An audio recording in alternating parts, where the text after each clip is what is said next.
राधे राधे, जय हिंद। आज क्लास 11 में हम एटॉमिक स्ट्रक्चर के बारे में अध्ययन करेंगे कि एटम का स्ट्रक्चर क्या है। इससे पहले हमें कंपाउंड के बारे में, यौगिक,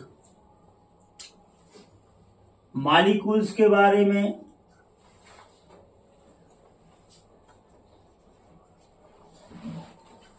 अणु, और इसके बाद एटम,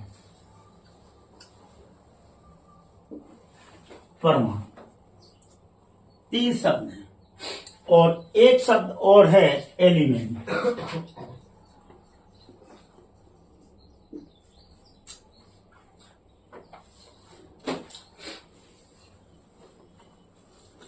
यहां से चलें। मिट्टी, रेत और अन्य सामग्री मिलकर क्या बनाएंगे? ईंट। ईंट मिलकर दीवार, दीवार मिलकर कमरा, कमरा मिलकर घर बनाएंगे। व्यक्ति, व्यक्ति मिलकर परिवार, परिवार मिलकर मोहल्ला, मोहल्ला मिलकर ग्राम, ग्राम मिलकर पंचायत, पंचायत मिलकर तहसील, तहसील मिलकर जिला और जिला मिलकर राज्य, और राज्य मिलकर पूरा देश। अब ये कहें कि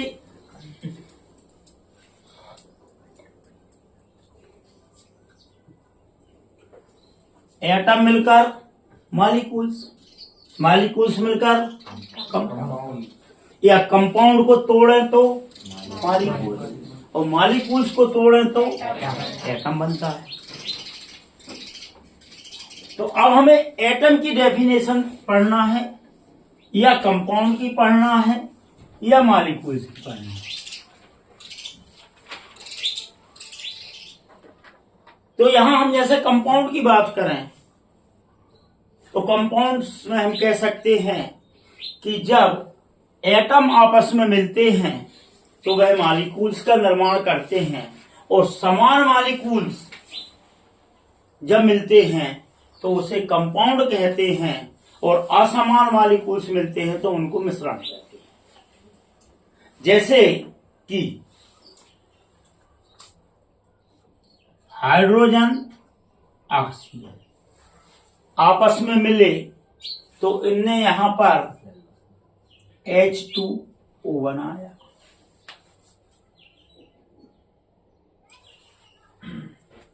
हाइड्रोजन और Cl मिले तो यहां पर HCl बनाया। नाइट्रोजन नहीं, सोडियम और क्लोरीन मिले तो यहां पर हमने NaCl बनाया। यहां पर हाइड्रोजन हाइड्रोजन आपस में मिले तो H2 बना। Cl Cl आपस में मिले Cl2 बनाया, और ऑक्सीजन ऑक्सीजन आपस में मिले तो O2। अब केवल H2O H2O मतलब जल जल के मॉलिक्यूल्स एक जगह एकत्रित हो जाए, 150-25 H2O के मॉलिक्यूल्स, तो वो कहलाएंगे कंपाउंड। यौगिक, HCl HCl की अगर मॉलिक्यूल एकत्रित हो जाए एक जगह तो वो कहलाएगा HCl कंपाउंड। NaCl के मॉलिक्यूल्स क्रिस्टल पर बना ले तो वो कहलाएंगे कंपाउंड। गैस केवल हाइड्रोजन हाइड्रोजन रहे तो वो क्या कहलाएगा? कंपाउंड। अब कंपाउंड 2 प्रकार के हो गए, एक मिश्रित कंपाउंड और एक शुद्ध पदार्थ या शुद्ध कंपाउंड। कंपाउंड को ही पदार्थ या मैटर बोलते हैं। और अगर मान लो नमक जल में H2O में कुछ मॉलिक्यूल्स NaCl के मिल जाएं तो ये कहलाएगा मिश्रण। ये क्या कहलाएगा? मिश्रण या अशुद्ध पदार्थ। अशुद्ध पदार्थ। और एक ही प्रकार के मॉलिक्यूल्स आपस में मिलें तो वो क्या कहलाएंगे? शुद्ध पदार्थ या कंपाउंड। अब कंपाउंड को तोड़ने पर जो हमें छोटे पार्टिकल्स मिलते हैं, जो हमें छोटे पार्टिकल्स मिलते हैं, जिन्हें और ज्यादा तोड़ा जा सकता है और रासायनिक अभिक्रिया में भाग नहीं लेते, उन्हें मॉलिक्यूल्स या अणु कहते हैं। एक डेफिनेशन तो ये बन गई। पदार्थ को तोड़ने पर जो छोटे पार्टिकल्स होते हैं जो अभिक्रिया में भाग नहीं लेते लेकिन स्वतंत्र अवस्था में रह सकते हैं, स्वतंत्र अवस्था में फ्री स्टेज में रह सकते हैं, उन्हें हम मॉलिक्यूल्स कहते हैं। अब मॉलिक्यूल्स दो प्रकार के हो गए। हाँ, एक डेफिनेशन और, समान एटम या असमान एटम आपस में मिलकर जो कण बनाते हैं, जो पार्टिकल्स बनाते हैं, उन्हें अणु कहते हैं। अब चाहे यहां से स्टार्ट कर दो या यहां से स्टार्ट कर दो, बात बराबर है। अब यहां एक शब्द लिया था हमने, समान एटम। समान एटम, समान एटम H2Cl2O2, जी क्या होगा? समान एटम। और H2O, HCl, NaCl, ये क्या होगा? असमान एटम। आपस में मिलकर जो पार्टिकल्स का निर्माण करते हैं बैलेंसी के हिसाब से, बैलेंसी के, तो उसे हम मॉलिक्यूल्स कहते हैं। तो अब मॉलिक्यूल्स कितने प्रकार के हो गए? कौन कौन से? समान एटम वाले मॉलिक्यूल्स, सम आणविक, परमाणविक अणु और विषम परमाणविक अणु। मतलब अणु की डेफिनेशन में अब हम यहां कह सकते हैं मोनो एटमिक, एक समान मॉलिक्यूल्स। जैसे ये कौन से हो गए? सॉरी, मोनो मतलब एक, केवल एक एटम। जैसे हीलियम, नियान और आर्गन, इनमें एक ही एटम कहलाएगा और एक ही अणु कहलाएगा। दूसरे समान एटम मतलब होमो एटमिक, होमो एटमिक, जिनमें समान एटम आपस में मिलके अणु का निर्माण करें, उनको मोनो एटमिक या होमो एटमिक कहेंगे। और असमान एटम मिलकर जैसे H2O, HCl, NaCl, तो उनको बोलेंगे हेटेरो एटमिक या विषम परमाणविक। कोई दिक्कत? अब अगला प्रश्न आता है, एटम या परमाणु किसे कहते हैं? एटम या परमाणु किसे कहते हैं? तो कंपाउंड को तोड़ने पर जो अणु बनता है और अणु को और ज्यादा तोड़ा जाए, और ज्यादा डिवाइड किया जाए, जिससे इससे ज्यादा डिवाइड ना किया जाए, उस छोटे से छोटे, उस माइक्रो से माइक्रो, उस सूक्ष्मतम से सूक्ष्मतम कण को परमाणु कहते हैं, जिसे और ज्यादा नहीं तोड़ा जा सके और जो स्वतंत्र अवस्था में नहीं रहता, जो स्वतंत्र अवस्था में नहीं रहता और रासायनिक अभिक्रिया में भाग लेता है। उस पार्टिकल्स को जैसे हाइड्रोजन, ऑक्सीजन, क्लोरीन, कैल्शियम आदि एटम कहलाए। तो एटम से मिलकर अणु बने, अणु से मिलकर कंपाउंड। कंपाउंड को तोड़ने पर अणु बनता है और अणु को तोड़ने पर परमाणु बनता है। यहाँ दो विशेष अंतर हैं। यह स्वतंत्र अवस्था में रहता है, इसे और ज्यादा तोड़ा जा सकता है, और यह रासायनिक अभिक्रिया में भाग नहीं लेता। यह स्वतंत्र अवस्था में नहीं रहता, यह रासायनिक अभिक्रिया में भाग लेता है और इसे और ज्यादा नहीं, उसे परमाणु कहते हैं। और जिसे और ज्यादा तोड़ा जा सके, जो स्वतंत्र अवस्था में रह सके, रासायनिक अभिक्रिया या केमिकल रिएक्शन में भाग नहीं लेता, उसे अणु कहते हैं। और अणुओं, समान अणुओं से मिलकर जो पदार्थ या जो कंपाउंड बनता है उसे जो पदार्थ बनता है उसे कंपाउंड कहते हैं। पदार्थ दो प्रकार के होते हैं, एक शुद्ध और एक मिश्रण या अशुद्ध। जब एक ही प्रकार के अणु एक जगह एकत्रित रहें तो उसे कंपाउंड या शुद्ध पदार्थ कहते हैं, और जिसमें एक से अधिक प्रकार के अणु एकत्रित हों उसे मिश्रण या अशुद्ध पदार्थ कहते हैं। यहां तक डेफिनेशन। अब यहां पर एलिमेंट क्या है? तत्व और परमाणु में अंतर। जब एक ही प्रकार के एटम या परमाणु एक जगह एकत्रित हो जाए, चाहे वो एटम के रूप में हो, चाहे वो मॉलिक्यूल्स के रूप में, उन्हें एलिमेंट कहते हैं। मतलब एटम को ही एलिमेंट कहते हैं, बशर्ते वो रिएक्शन करके मॉलिक्यूल्स ना बना। एक शर्त रहेगी। तो जैसे हम कहेंगे हाइड्रोजन, तो हाइड्रोजन का एक पार्टिकल्स है तो वो कहलाएगा परमाणु।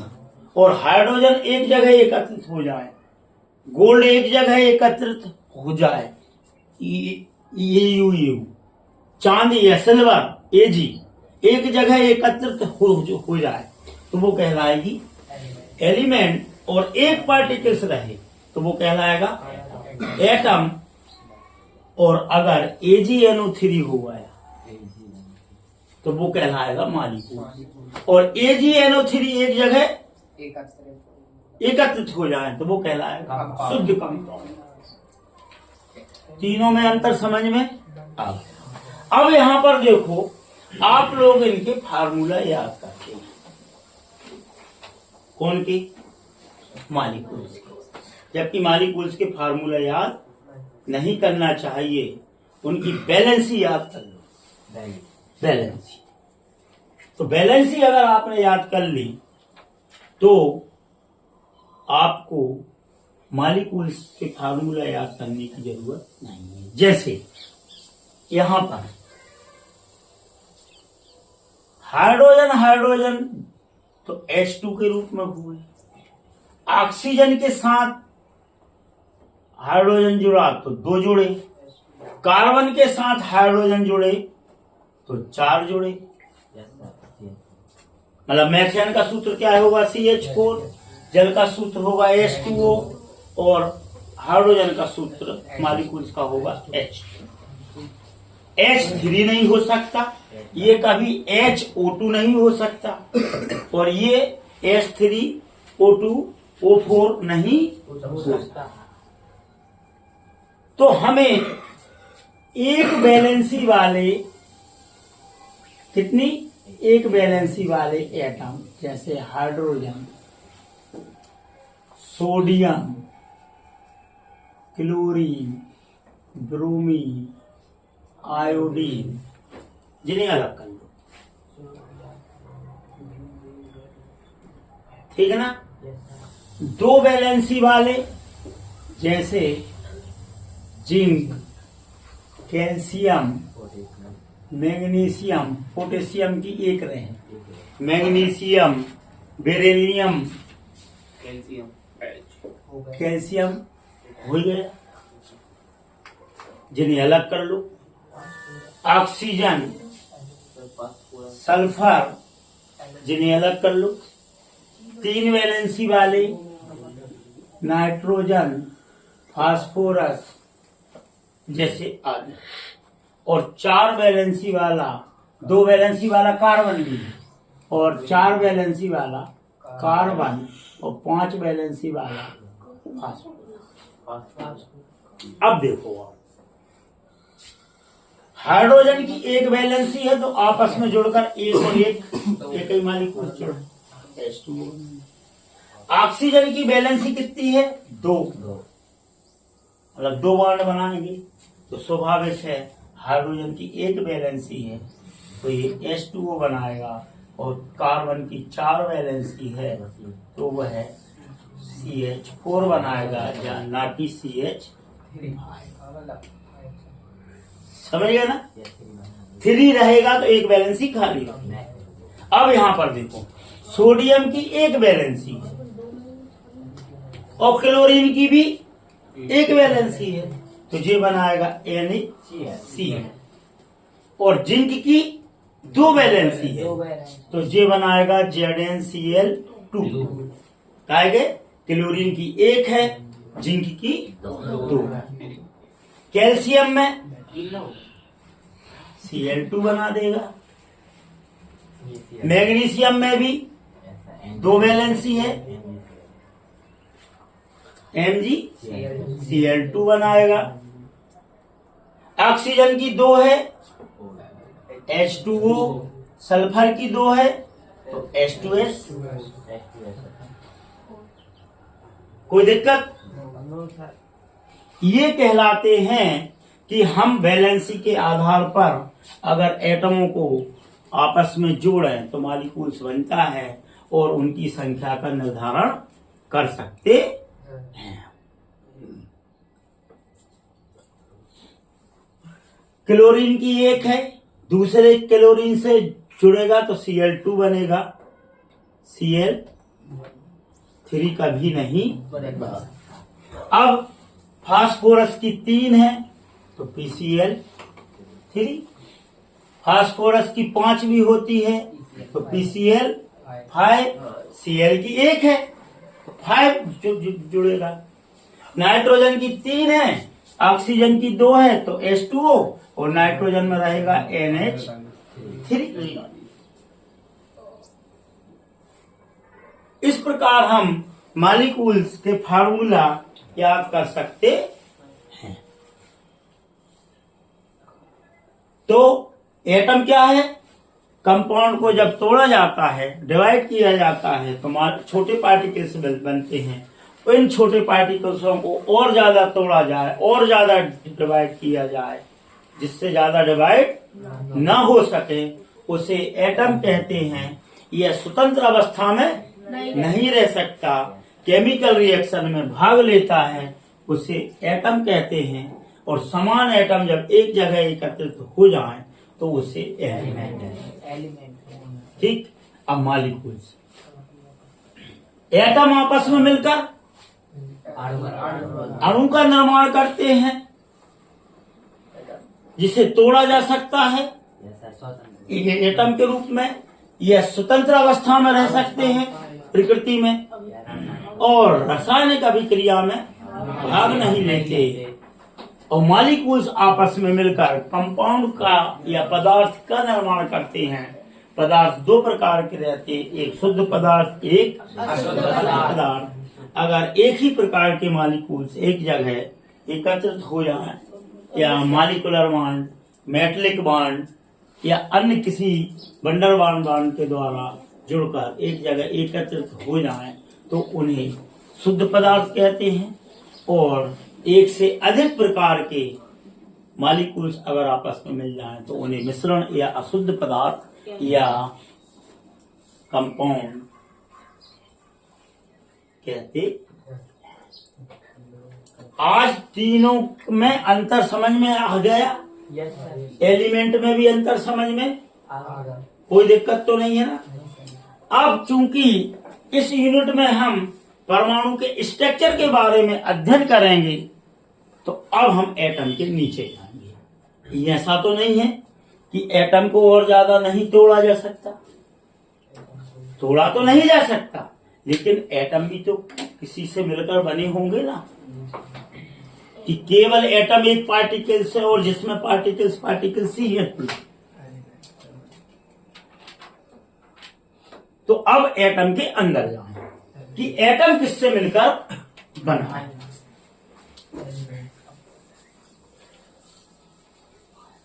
अब केवल हम एटम या परमाणु के बारे में अध्ययन करेंगे तो अगला क्वेश्चन बनता है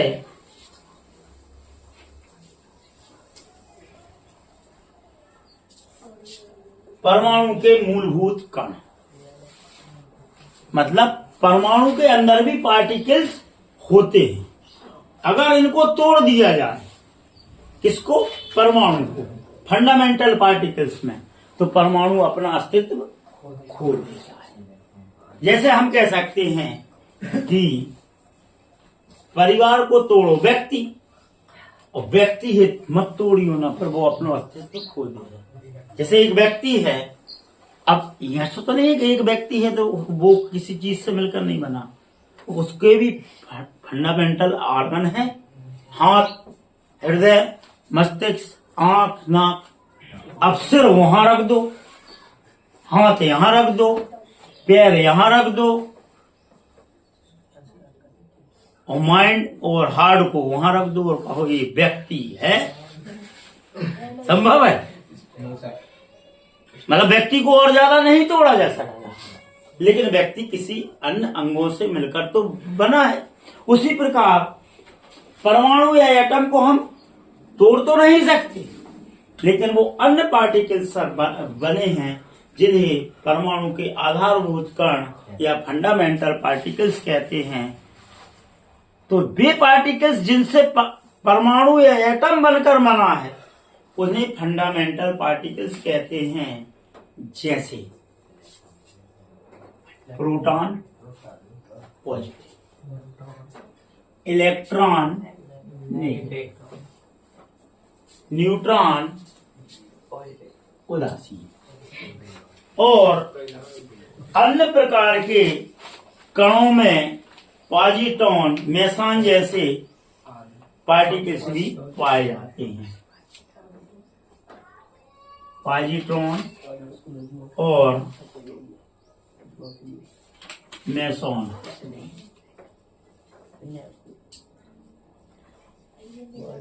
जी सभी में नहीं पाए जाते, कुछ एटमों में पाए जाते हैं। इनको फंडामेंटल पार्टिकल्स, मतलब एटम को और ज्यादा डिवाइड नहीं किया जा सकता, लेकिन एटम जिन पार्टिकल्स से मिलकर बना होता है उन्हें परमाणु के आधारभूत कण या फंडामेंटल पार्टिकल्स कहते हैं। यह फंडामेंटल पार्टिकल्स जैसे proton, neutron, electron, positron, meson ETC प्रकार के पार्टिकल्स होते हैं। इन पार्टिकलों से मिलकर एटम का निर्माण होता है और इन्हें एटम के फंडामेंटल पार्टिकल्स या आधारभूत पार्टिकल्स। तो सबसे पहले कंपाउंड या पदार्थ या कंपाउंड को तोड़ा तो मॉलिक्यूल्स को तोड़ा परमाणु या एटम, और एटम को और ज्यादा डिवाइड नहीं किया जा सकता, लेकिन एटम जिन कणों से मिलकर बना है, जिन पार्टिकल्स से मिलकर बना है, उनको फंडामेंटल पार्टिकल्स कहते हैं। जैसे proton, electron, neutron, positron, meson आदि। तो ये कॉन्सेप्ट आपका क्लियर? Yes sir. तो आज के लिए इतना ही काफी है। राधे राधे, जय हिंद।